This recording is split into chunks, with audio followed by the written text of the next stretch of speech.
We had two people about the Taylor Swift story. Oh, uh-huh.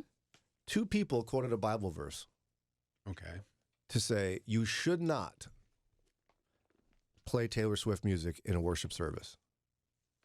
And what they said, they didn't quote it, but they were paraphrasing it. One of them was Joe, and he said, first of all, let's be very careful what we're listening to, because what fellowship has light with darkness? Someone else wrote in and just said simply, what fellowship has light with darkness? As in, why would Christians play secular music in church? That's darkness, we're light, they don't mix. Okay. And I thought to myself, two people saying that must be a verse. I don't quote that one very often. Because I think, and I figured out why I don't quote it very often, because of what it's actually about. That's why I don't quote it very often. And Lauren, teach us hermeneutics here. Oh, wow. How do we properly interpret Scripture? Context. Oh, so context doesn't. I can't just take a verse and have it mean what I want it to mean. No, you need to read, ideally, the entire book as a whole to understand the context of what that exact verse is talking about. But if you're not able to do that at the time, at minimum, the whole chapter and a little bit before the chapter and a little bit after the chapter, because obviously chapters were added after it was written. Mm-hmm. So they don't really, they make sense. The breaks make sense, but you do need to read before and after a little bit to understand. Because it was originally, like, for example, 1 Corinthians wasn't called that. It was simply a letter Paul wrote to the church in Corinth. Mm-hmm. And he had like a beginning, and then he wrote his content, and then he like said goodbye at the end. If you read it, that's what he does. Yeah. So in this case, the idea of what fellowship has light with darkness, does that mean you shouldn't mix sacred and secular? Does that mean you shouldn't have, non-Christian music in a worship service? Now, hear me very clearly. I am not advocating for or against that practice. What I'm advocating for is properly using a verse. Mm-hmm. So in this case, that passage that was quoted by two people on this topic comes from 2 Corinthians chapter 6.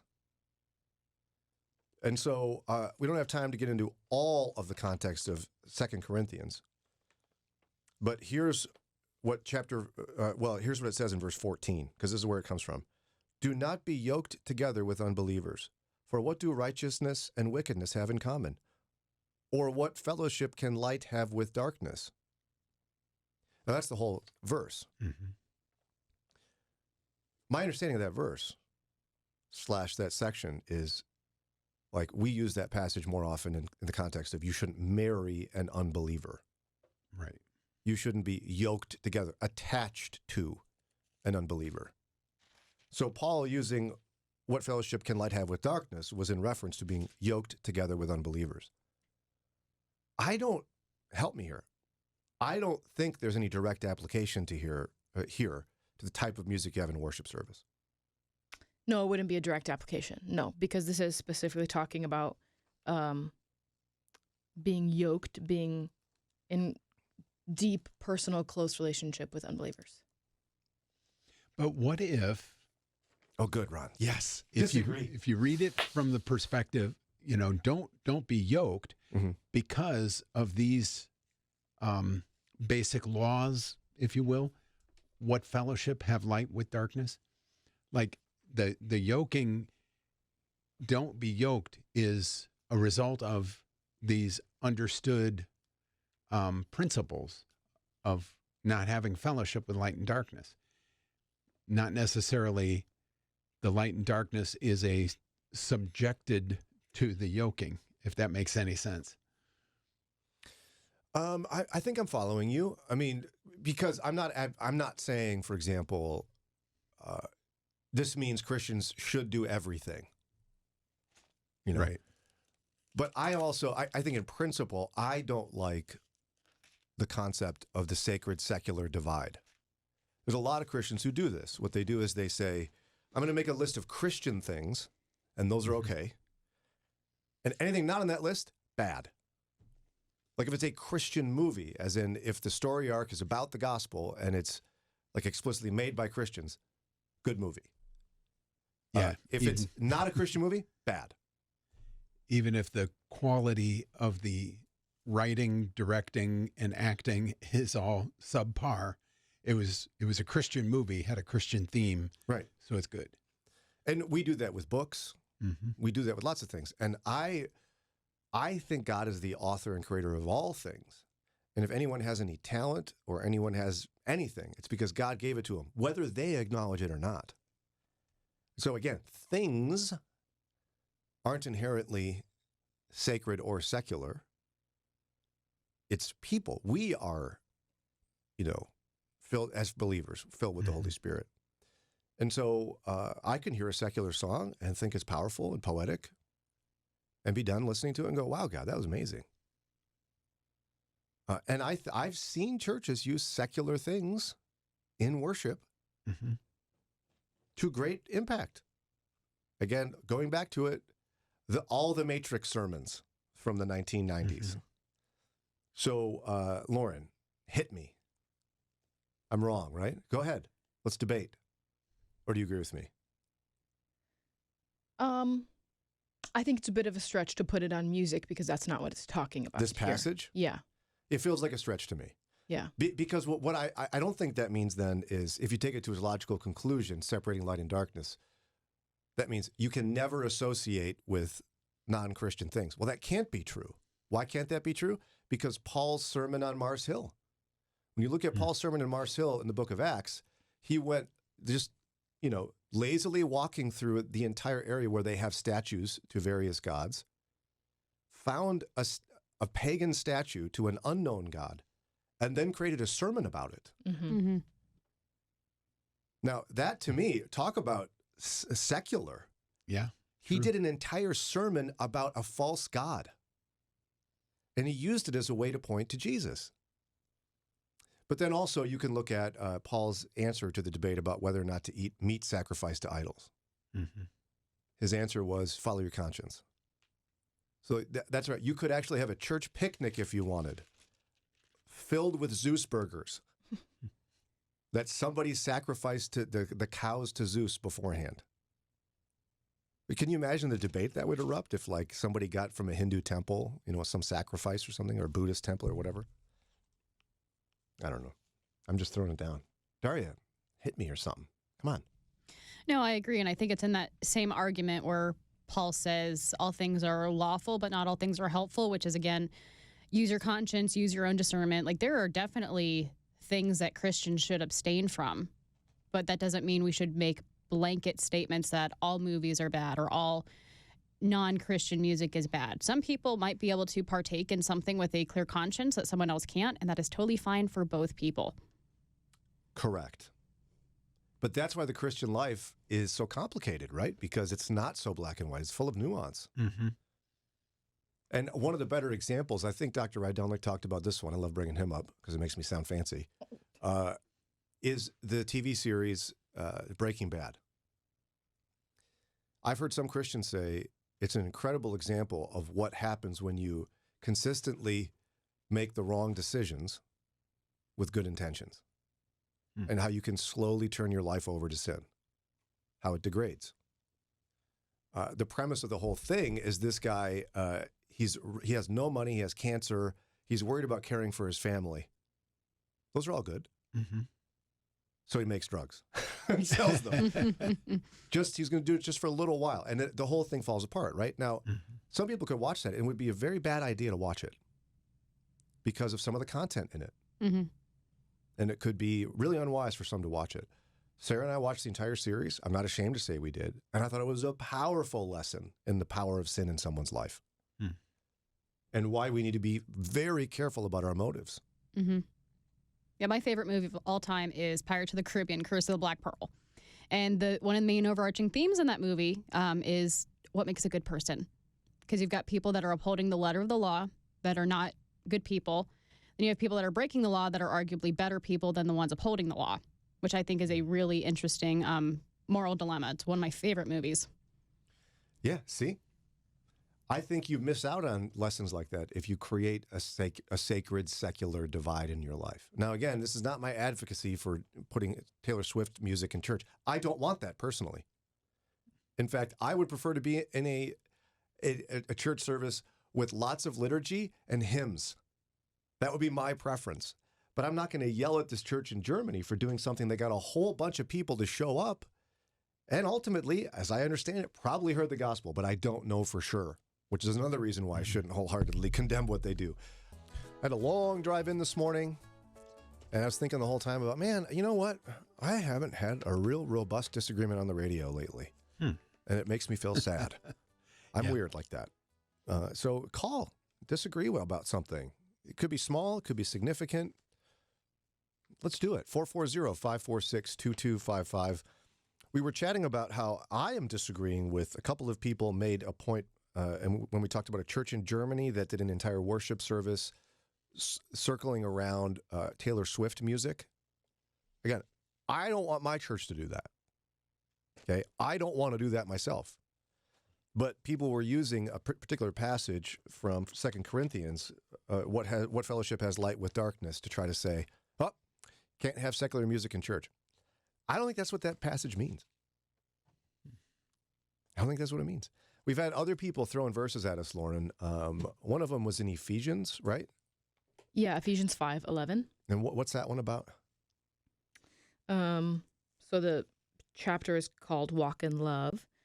So it starts, therefore, be imitators of God as beloved children and walk in love as Christ loved us and gave himself up for us, a fragrant offering and sacrifice to God.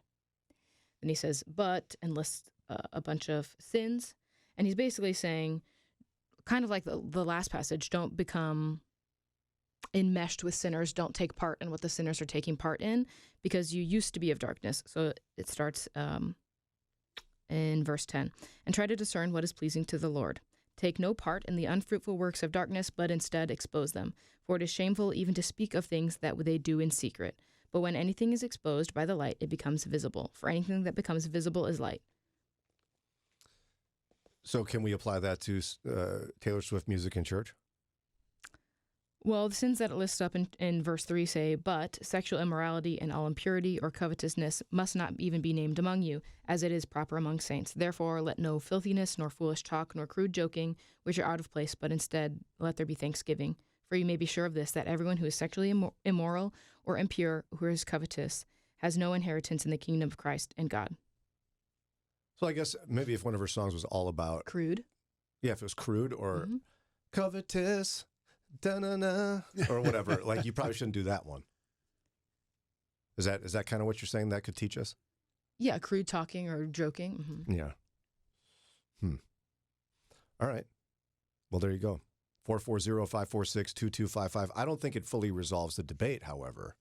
No, because their point was an outreach event, I believe. Yes, it was the point. Yeah, it was an outreach This church in Germany event, specifically said it was an outreach event. Yeah. And here's the thing. While that point is accurate, like if you take that concept, stay away from secular or sinful things, who will minister to red light districts? Who will be the one to, I'm just trying to think of, I don't want to offend people, but you follow what I'm saying? Yeah. It's like, Paul's not saying... Go hang out at the bars and, find the people there. Yeah, and so what you wouldn't do is go and get totally plastered and say you're doing it in Jesus' name to help save people. Right. No, but Right. It's again, I think I don't know how you could hold that position and like Paul at all when the dude went to a pagan temple. Imagine this. I don't even know of an example in today's society. Go to a place that's known for and is a place where you have a whole bunch of different idols that people worship, carved in stone. Go there, hang out there, and then create a sermon around one of the statues. People would go apoplectic in our culture today if a Christian did that, but that's exactly what Paul did. Now, he didn't worship the statues. That's the difference, right? Yes, he's going there to minister to the people and to befriend them and then hopefully share the gospel with them. He's not going there to worship the idols. Yes. And He's just going to where the point. people are. And if I had it open in front of me, I would share this. But he actually is very gracious and kind to the people who are there. Mm-hmm. Well, they don't know any better. Yeah, he's like, he essentially is like, wow, you're very wise and smart people, clearly. And you even have this one statue I found. If you read it in context, it's like, wow, he really loves these people, as Lauren said. 440-546-2255. We got Denise on the line. I want to get her call in before we get to Ron's news here. Hey, Denise, what do you have for us on this? glad you brought up this subject. I had a lot of questions over this in the past. As a young adolescent, I used to listen to secular music a lot, but I was very serious about my relationship with Jesus. And I saw him through reading the Bible a lot and just praying and even fasting at a young age. But what I believe is that a lot of music and movies, especially produced by Hollywood, I think behind the scenes there are a lot of kind of, I guess you could say, hidden messages or sexual images and just things that produce things in our thoughts and our psyche. Kind of, I feel like there are. We're all in a process of sanctification, and we're all at different levels of maturity, in our spirituality, or in our relationship with the Lord, I guess you could say. And I think that listening to certain things and watching certain things can affect your mind psychologically, especially if you are, if you're in a down moment or you just feel, if you're immature when it comes to knowing the Bible. We have to be renewing our minds constantly. And if we're focused on things that are filled with sexual images or hidden messages or, those things might not be good, and that might extend even toward our spiritual life. I mean, if we don't eat right and we don't take care of the body, then we're not going to feel so good. But I think that kind of extends toward the spiritual. If your mind isn't right, if you're not fixed on Jesus and you're not renewing your mind and you're constantly watching and listening to these things, your mind might be drawn to a different place. And I don't think that's healthy, but I don't think we're condemned for that at the same time. We're not condemned, but I don't think it's healthy. I think we need to take care of our spiritual life as much as possible and take care of our mind and what we have our minds fixed on. And Paul told us what to fix our minds on, right? So that's right. Yeah, no, I don't disagree with you on that, Denise. In fact, I've encountered people who tell me, Brian, I really only listen to Christian music because, and then they give reasons. Maybe it's they have a history with secular music that reminds them of things or whatever it is. And when they tell me that, I'm like, good for you. Way to go.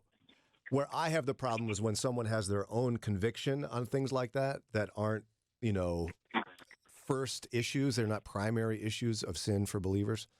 Right. But then they make it a rule for everybody else. Condemned for it. Yeah. It's not a condemning thing. I just think it sometimes can be unhealthy. But I mean, I would tap my foot to a song playing in the mall. It's not not condemning. But if I want to grow in Christ and I want to edify myself and renew my mind, I would stick toward the Christian music. But we're not condemned. There it is. Throwing it. That's the Denise Show. Denise, thank you so much for calling in today. Do you have any Moody Radio gear yet? I don't. I would love some. You're going to get some. I'm rewarding people who are calling in today because I'm sad that people haven't called and had disagreements with me. Even though I agree with everyone who's called, I still want you to have something. So, Denise, you stay on hold, and we'll get your information. We're going to ship you something as well. I'm like Oprah today. Yeah, you are. And you get a gear. And you get gear. We did have a question come in related to the discussion we just had about the German church who had a Taylor Swift service, which again, I don't think it's inherently wrong to have secular music in church on certain occasions. I don't want that service at my church. I wouldn't have recommended it, but I'm not going to be the guy over here in America going like, you Germans are nutty. I don't know. That's me. What's the question that came in? Is it wrong for Christians to listen to that type of music outside of a church setting? So secular music. Secular music outside of a church setting. So in your car, you're driving to work. I think for some people, it's unwise to listen to secular music outside of church. For some people. I mentioned before that there are people who are either new in their faith or maybe they had a particular obsession with music that was just not good, not promoting good thoughts. Mm-hmm. And so they cut that out of their life. Good for you. Yeah. I mean, I think we're drawing too close a comparison between secular music and music that is kind of raunchy. There is plenty of clean, good music that promotes good values. So most people know I'm a big Billy Joel fan. He's got a song called An Innocent Man, which is about being gentle with someone who's had a traumatic prior relationship. I think those are very good values to promote. Yeah. Mm-hmm. Yeah, he's done a number of songs with powerful messages. And even the simple one is just the way you are. Don't go changing to try and please me. We never could have come this far. Don't imagine you're too blah blah blah. I could keep going. Yeah. But he's like, don't change. I love you just the way you are. It's and beautiful. Even Taylor Swift, who we're talking about in this article, she's got that song "Shake It Off" that I can't quote all the lyrics, but "Shake It Off" is about a half of the lyrics. You just repeat it over and over. But I remember when that came out, my kids would listen. That's how old it was, and it makes sense. Haters gonna hate, and Which is all true, that. by the way. Yeah, and just shake it off. Don't dwell on negative comments about you. Somebody says something bad about you on Facebook in the comments, shake it off. Are they really that important in your life that their opinion matters? Probably not. Mm. Well, and then there's I'm a musician. I don't do it much anymore, but there was many years where music was like the focal point of my hobby life. It was part-time work for me. And so generally speaking, I've always had a hard time connecting with Christian music because generally speaking, especially worship music, has like 3 chords, and people with average musical ability perform on the records, and their vocal ability is also average. And when you're used to listening to music that requires a high level of technical skill, whether it's in vocals or songwriting, even in chord choice, it can be so interesting to listen to that kind of music. It can be hard to listen to Christian music. I listen probably primarily to secular music. But I don't listen to it to analyze the lyrics and let it change me. Honestly, I only sometimes listen to the lyrics because a lot of lyricists are either weird or they don't even care about the lyrics because clearly they're instrumentalists. But anyway, that's my little thing. We got Anthony on the line in Akron. Anthony, what's your take on this issue? I'll be honest with you. I appreciate first-time caller, to be honest with you. Yes. Yeah. Yes. I know. You did it. First time. I know. I was driving into work, and I'm like, you know what? I'm just going to go ahead and give my thoughts on these kind of things. So I'll be honest with you. I personally, I love country music. It's something that I've always enjoyed country music, but it's also something that I've really tried to get away from. And I think that part of it has to do with when you start realizing what those lyrics have to say, what they're talking about and what they discuss. I think that Christ kind of wants us to be separate and to be holy, that he's a jealous God and he wants us entirely. And so when you start looking at the verses comprehensively throughout the Bible, and you kind of begin to see that what we're supposed to think about, and I don't have the reference, but it's just kind of came to mind as I was driving in, that we're supposed to think on things that are whatsoever things are just, and whatsoever things are true, and whatsoever things are holy. And I think that as we begin to allow certain things to kind of saturate our minds and begin to even subconsciously just kind of taking that in, I think we're getting ourselves away from focusing on what Christ honestly wants to focus on. I even think, to be honest with you, that when you see the Israelite people coming out of the land of Egypt, that what does Egypt represent? It represents sin and it represents bondage, and Christ wants to deliver us from secular things and things of the world, and he wants to bring us into that perfect Canaan land. And so as I think we begin to grow closer to Christ, and as we begin to hunger and thirst more after him, again, it's just my opinion, I think we want to begin shedding more of what Egypt has to offer and the things of the world. And it's something that the Israelite people, obviously they continue to go into bondage time after time after time. And had they forsaken the things of Egypt and the pleasures and the things of the world, they wouldn't have continued to subject themselves into bondage again. But again, just my thoughts. They're great thoughts, Anthony. Team, and anything for Anthony? As he's saying, as we grow in holiness, we need to keep shedding more things of the world from our lives. Mm-hmm. I don't disagree with that. No, I think there's a lot of merit to that. Do you think, though, that let's just say somebody is a violinist and they love classical music. It's not inherently Christian. Some of it's very not Christian. Are they doing something wrong by listening to it? In my opinion, no. I think, and Brian, I think honestly, it goes down to our heart. What is the condition of our heart? Uh-huh. And are we truly seeking Christ, and are we truly wanting to die out to whatever he would require us to die out to? And I think that as the more we become like Christ, the less of the world we truly should want and we should truly want to participate in. And as we become more like Christ, and I think that's what it is when we really truly get a taste of his holiness. I don't think there's anything inherently wrong at all with classical music and jazz and some of those kind of things. But I think that when we start, and again, it's my personal opinion, when we start crossing the line and we start bringing rock and we start bringing these other kind of things in, we're literally starting to tread down a slippery slope. And again, we want to justify it in our minds, right? I mean, everybody wants that's what we all do. We try to justify, well, it's not too inherently bad, and it's not doing anything wrong to me. Well, maybe it's not, but are we truly focused on the things of God, and is our heart truly aligned with what He would? What does He draw pleasure in? I mean, He lives in our heart, right? If Christ truly resides in our heart, like we say He does, then I think that we don't want anything in our heart that is not 100% like Him. Light and darkness don't mesh. They never will. And so as we have Christ saturated in our lives, the less of the world and the things of the world that we want.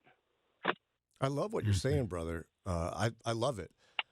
Just to gently push back, to just kind of test the limits of what you're saying. If I'm taking what you're saying to its logical conclusion, I would presume that when the Corinthians brought their debate to Paul about meat sacrificed to idols and whether they should eat it, wouldn't Paul have just said, "Oh no, you shouldn't eat all that stuff. You should eat things that have nothing to do with wickedness, and sacrificed animals to idols are wicked." Perhaps. Again, I guess to be honest with you, I probably have to brush up on that stuff. I think that along the same lines, though, that if I'm going to say that I'm a Christian, I want to look different. And it's my own take, right? That I want people to know that there's something different about me, and people do recognize that because I am a Christian. And so I think that anything that we can do, whether it's eating of food, sacrifice, whatever it is, I think we need to make sure that our lives are consistent, that our lives are godly, that when people look at us, that they know that there's something different about them, that they just don't blend into what the world looks like. Because we're a peculiar people. We're a different people. And I have a major issue when everybody goes, or so many people go around saying that they're Christians, but when you look at their lives, and again, I'm not judging. When you look at their lives, though, they look just exactly like the world. And I think that we as Christians should look different. There should be something attractive about us so that other people want to say, hey, I want that Jesus. And I think that when we do so much when we look exactly and identical like the world, we lose that attractability. Because Christ wants to come in and He wants to set us free, right? I mean, when we look at His sacrifice on the cross and we realize what Christ did for us, and we truly grasp the magnitude of the crucifixion and literally Him leaving heaven alone just for us to forgive us from our sins. I mean, I think the least we can do is live godly lives and try to forsake that which is not of Him. And you never called before. What were you thinking not calling before? Well, I love that you called today, Anthony. You're making some powerful points. I can tell you love Jesus. I love having discussions like this. Yeah. God bless you, man. Do you have any Moody radio gear? Probably not, right? I do not have one bit of Moody radio gear. You do now, Anthony. And you get a mug. Thank you very much. Yeah, you stay on hold, and Daria's going to get your info so we can send you some stuff. I love that you called. Just keep doing that. Yes. Call us again, Anthony. Don't be a stranger. We love hearing from you, especially when you disagree. It's my favorite. I think it helps us grow as Christians when we can talk about an issue, pick it up, look at it from lots of different angles. 440-546-2255. Daria, you said you picked up on something we can follow up with here on what Anthony was saying. Yeah, I appreciate Anthony's call. I agree with a lot of what he said. But I do think we're not making I think we're equating secular music with anything that is extremely raunchy, things that has a lot of swearing, things that are sexual, things of that nature. And the truth is there's a lot of secular music that doesn't fall into that category. And there's a lot of secular music that I think a lot of good Christians and good conscience could not listen to. There's some music I don't think any Christian should be listening to because it's that bad. But I do think we have to make a distinction that there are different types of music within different types of genres. And I think we're drawing some really arbitrary lines as well. Like Anthony specifically said, oh, classical music and jazz is fine, but rock isn't. When there are, jazz songs that you could say are inappropriate and rock songs that are perfectly clean and promote good values. So I don't agree that Christians should get rid of all secular music. If there's specific kinds that you personally have a problem with, that is fine, and I support you. That is great for you, but I don't think we should make blanket statements like that. Yeah, because you can always you can put holes in them. Like, for example, you take jazz. I remember a song we performed in many of my jazz bands because I was in jazz bands. That's pretty cool. One of them's called Straight No Chaser. You know what that's about? It's about drinking. Great song, though. And then there's, of course, Frank Sinatra. Gotta love Frank. I love his music. I named my first dog I purchased for, his name was Frankie. Frankie. Because I, at the time, was just wearing out a greatest hits of Frank Sinatra. But Frank said some stuff. And I get a kick out of you. He talks about cocaine and that if he could get even one sniff, it would bore him terrifically, too, because he gets a kick out of you. Lady is a Tramp. Need I say more? I guess, witchcraft. I guess then the question is, so then are you not watching shows and movies that have those same concepts and ideas in them? No, I think it's what happens in your heart and your mind when you're listening to something. You think it's different? For each person? No, I'm saying if they're saying they're not going to listen to secular music, are you only watching things that Christians have made in TV and film? Like, what are they doing in their life? As in, is that what they're doing? Yeah, but then that's problematic. Because how do you know for sure that someone who made it is Christian? Right, so that's what I'm saying. Why is there a if the distinction is we're not listening to any secular music, why are you also then okay? Why are you okay watching secular shows and movies that have those exact same concepts in them?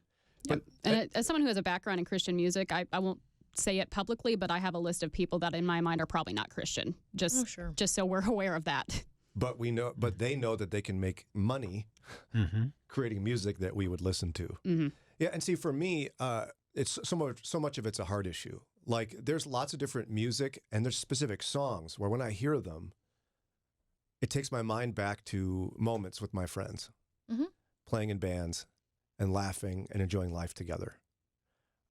What's the song about? I don't know. It doesn't really matter. My mind and my heart travel back to a place. And I think that's good. Sure. It's lovely. It's thinking about things that are lovely, right? We actually had a guy on this topic. He wrote in and he said this: I think that every married brother in Christ should regularly listen to the song Margaritaville by Jimmy Buffett. This is my favorite text this week. The reason, he said, is because every verse ends with the phrase, some people think there's a woman to blame, but I know, and I'm going to paraphrase because I don't want to quote it exactly, it's my fault. Right. He said, I think that brothers in Christ should be regularly reminded that they are accountable for their sin by God and God alone and not their wives. I love that he took that song about drinking on a beach and made it that. That is beautiful. I love that. Because Jimmy Buffett does say that. Some people say there's a woman to blame, but I know it's my own fault. And so, because I love talking about Billy Joel, he's got the song Piano Man, takes place in a bar. But it's just a beautiful illustration and tragic of the human condition. It's about broken dreams at its heart. And everyone can relate to that. It's why it's such an enduring song 40 years later. Music is supposed to speak to the heart and the soul and the human condition, and it can do that in some cases better than Christian music. And yet, I'll tell you, let me give you a counterexample of where it can take your heart and mind. I have a buddy of mine who, years ago, we would drive together to our first radio gig. He was helping engineering the radio show I was part of in Minneapolis on KKMS. Okay. And we were listening to an artist, it was a pop artist, and she was a very good songwriter, amazing singer. After a couple of weeks, he said he didn't want to listen to that anymore. I was like, why? He goes, I got to be honest with you. When I listen to her voice, like, I'm attracted to her voice. She's beautiful, and it sends my mind places it shouldn't go. And I was like, sounds good. Let's listen to something else. Now, that artist doesn't do that to me.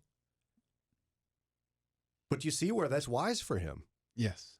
And if you're going to be with him, you're going to do what's best for him. That's exactly right. And I think that's Paul's point when he goes through the issue about meat sacrifice to idols as well. Like, just because I listen to that artist, I shouldn't listen to it with him because I know it leads his mind to sin. But there's also some Billy Joel music that doesn't have a great message, but I don't care because it's such a great, well-written song. Oh, no, he has some very bad songs. So what do you do with those? Because you've been open about the fact you're a big fan. You went to Yeah. see him at Madison Square Garden. I've seen him 3 times. Yeah. Do you skip those songs when they come up? No, they're enjoyable. I think some of them are actually funny. They're catchy. I think they're well written. But if someone has a problem listening to those specific songs, I totally understand. I totally support that if you don't want to listen to those. Yeah. And so if it causes a problem in your mind, skip it. If it doesn't, don't. That's the thing. It's where even in Christian movies, this is tied to it, right? When we're so adamant about avoiding sin and not like seeing something sinful, right? Because what it might do to your mind, we cheapen sin by minimizing its gravity. And so you'll see a Christian movie that's about a person who had lived a terrible life, gets saved, and then lives happily ever after. Yeah. The terrible life was they were irritable sometimes after work. Because you couldn't possibly depict in a Christian film someone with a serious addiction. Right. Because they'd get a high rating and nobody would go see it. So when I was in film school, one of our professors said he had a friend who got saved by the movie Raging Bull, which it's rated R, very graphic. It's about a boxer. His friend got saved from that movie, which is in no way Christian, because he saw his life on a similar downward spiral. I think God can use anything. Mm-hmm. And it becomes, again, just because it's a problem for you doesn't mean that should be the rule for everyone. Right. That's where the truth comes in and how we navigate these issues. And as Lauren pointed out, I didn't even mean to make the point myself, but it's like if someone around you has an issue with a particular song or style of music or whatever, don't listen to it. Be respectful of them. Love them. It doesn't mean you have to have that same rule in your own life.